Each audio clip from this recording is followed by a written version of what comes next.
Here we go. Let's talk about it. It's not that the Titanic didn't see the iceberg. It's that it didn't see it in time. You see, when we're younger, we have so much runway, but it gets squandered. It gets wasted. We have so much opportunity for our health. But when you're younger, you just don't have that motivation. You think you're invincible. You think you're Superman, Wonder Woman, and you don't really understand your mortality and how grateful you should really be for just being alive here. So you don't really put a lot of work in physically with your health. And it's kind of funny paradox. When you're younger, you spend your youth making money.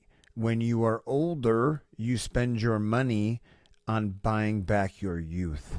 And it just is a truth. And we know that if you take advantage of your runway, doesn't matter what your age is right now, if you take advantage of the runway you have left right now, you might be able to avoid crashing that plane or hitting that iceberg. Iceberg straight ahead! You might have an iceberg straight ahead, and it's around the corner. And the sooner you can detect it in your health, in your life, meaning, are you at risk? Do you have all the signs? Are you at risk of metabolic disease? Are you at risk for, COPD because you smoke and you don't walk and you don't work out and you're 80 pounds obese? Your iceberg that's going to end your life and sink the Titanic, sink your ship, could be right around the corner. So that's why we must put urgency on your health right now. You must get serious about your health because your iceberg could be straight ahead and you have no idea because you think that, life is just going and I'm comfortably numb. I'm telling you guys, I have so many people and say, hey man, when do you think I should get started if I'm trying to get the, hey man, do you think I should get started and do this in 3 months? As soon as possible is the answer. As soon as fucking possible is the answer when you should get started, because you don't know what your iceberg is to come. You don't know. And we know now, I pulled up the data for you too.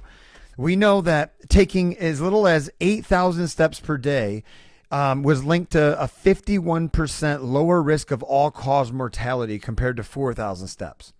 And if you went up to 12,000 steps per day, it was associated with a 65+% lower risk of all-cause mortality. Every 1,000 steps per day that you take is associated with a 6 to 36% lower risk of all-cause mortality, depending on the population and total baseline. So something as simple as stepping is reducing the risk of all-cause mortality, all reasons why you die, by 51%.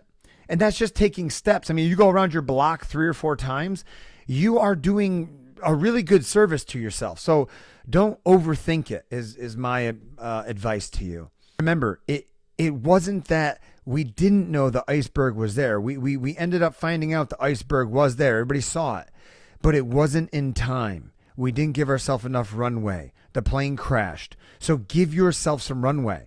Damn it, man. Like, your life isn't worth a little bit of sweat, a little working out. You probably find a community. And we know that there is a strong positive association with exercise and mental health, a better mental health outcomes, because exercise reciprocates energy to your cells, to your body, to your mind, to your soul. And we just do better when we are moving and we are exercising and pushing our limits.